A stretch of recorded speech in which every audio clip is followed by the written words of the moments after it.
के चुनाव पास आने वाले थे। पूरे कानपुर शहर में टिकट को लेकर मारामारी शुरू थी, लेकिन सबसे ज्यादा चर्चा में वार्ड नंबर 40 की सीट थी। वो इसलिए क्योंकि इस बार वहां की सीट महिला के लिए आरक्षित थी। अब सवाल ये था कि चुनाव लड़ेगा कौन।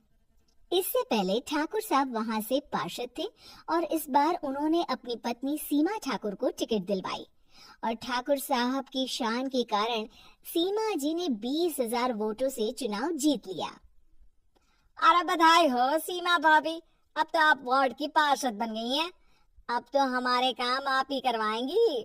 अरे ये तो सिर्फ नाम की पार्षद बनी है, वो तो महिला सीट आ गई, वरना पार्षद तो मुझे ही बनना था। अब भले ही चेहरा इसका होगा लेकिन पावर तो मेरी ही होगी। अरे वाह भाई साहब, क्या दिमाग लगाया है आपने भी। आइए आप लोग, खाना लगा दिया है सबके लिए।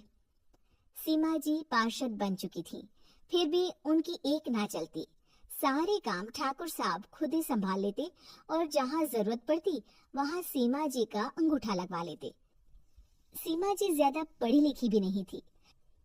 एक दिन ठाकुर साहब और सीमा एक प्रोग्राम में जाते हैं। अरे ठाकुर साहब, आप आ गए। ओहो, पार्षद मैडम भी आ गई हैं। स्वागत है आप दोनों का। लगता है हमारे पार्षद फंड का सही इस्तेमाल हो रहा है। चलिए अब उद्घाटन करते हैं। ये लीजिए ठाकुर साहब कैची, आप ही सबसे पहले प्रवेश कीजिए। सब लोग आगे निकल जाते हैं और सीमा जी पार्षद होने के बावजूद भी पीछे खड़ी रह जाती हैं।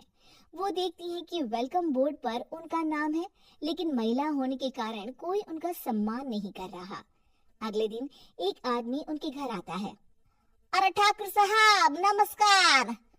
कल ना हम नोटिस किए कि हमारा घर तो अवैध है और नगर निगम वाले उसे तोड़ने आ रहे हैं। अरे कुछ कीजिए ना ठाकुर साहब। देखो भाई, मैं तो ज्यादा कुछ कर नहीं सकता, पर अगर तुम सबकी जेब गर्म कर दो तो कुछ हो सकता है। कुल मिलाकर 4 लाख लगेंगे। अरे 4 लाख ठाकुर साहब? अरे भाई, मैं अपने लिए नहीं मांग रहा हूँ। दरोगा है, इंजीनियर बाबू है, बड़े साहब है, सबको देना पड़ता है ना थोड़ा थोड़ा। बोलो है मंजूर?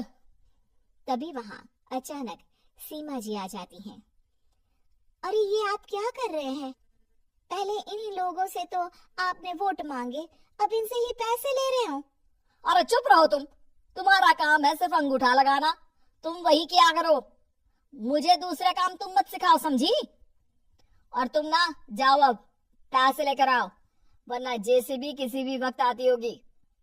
सब कुछ ऐसे ही चलते रहता है। एक दिन सीमा जी और ठाकुर साहब को एक लोकल मीटिंग में बुलाया जाता है। वहाँ पर कई और अधिकारी लोग भी मौजूद रहते हैं। अब मैं चाहूंगा कि ठाकुर साहब हमारे बीच 2 शब्द कहें। मेरे प्यारे भाइयों और बहनों, आज मेरा सौभाग्य है कि मैं आप सबकी सेवा दिन रात कर पा रहा हूँ। आपने मेरी पत्नी को भारी मतों से जिताया है, इसलिए मैं आप सभी का शुक्रगुजार हूँ। मैं आप सबसे वादा करता हूँ कि हमेशा की तरह हमारे वार्ड में किसी को कोई तकलीफ नहीं आने दूंगा। सभी लोग तालियां बजाने लगते हैं। अब मैं माननीय पार्षद मैडम को स्टेज पे बुलाना चाहूंगा। अपने नाम को बुलाया सुनकर सीमा जी एकदम चौंक जाती हैं। उन्हें बिल्कुल उम्मीद नहीं थी कि इतनी बड़ी जगह उन्हें मंच पर बुलाया जाएगा। जैसे तैसे वो मंच पर चढ़ती हैं। ऊपर जाते ही सीमा जी को सारी पुरानी बातें याद आ जाती हैं कि किस तरह उनके पति उन्हें कभी भी आगे बढ़ने नहीं देते और उनके नाम से गलत काम करते हैं। वो बोलने लगती हैं। मैं आपके वार्ड की पार्षद सीमा हूँ। आप में से बहुत कम लोग ही मुझे जानते होंगे, क्योंकि इससे पहले मुझे कभी ऐसा मौका ही नहीं मिला। सारे मौके मेरे पार्षद पति यानी आपके ठाकुर साहब ही लेते रहे, लेकिन आज ये मौका मुझे मिला है तो मैं इसे ऐसे ही नहीं जाने दूंगी। मैं आपको ये बताना चाहती हूँ कि आपके ठाकुर साहब मेरे नाम की आड़ में गैर कानूनी काम करते हैं, जिस पर अंगूठों के निशान मेरे होते थे। इसीलिए मैं अपनी गलती मानती हूँ और आज अपने पद से इस्तीफा देती हूँ, ताकि आगे से कोई गलत काम ना हो पाए। अब फैसला आप सबके हाथ में है कि आप हमें क्या सजा देना चाहते हैं।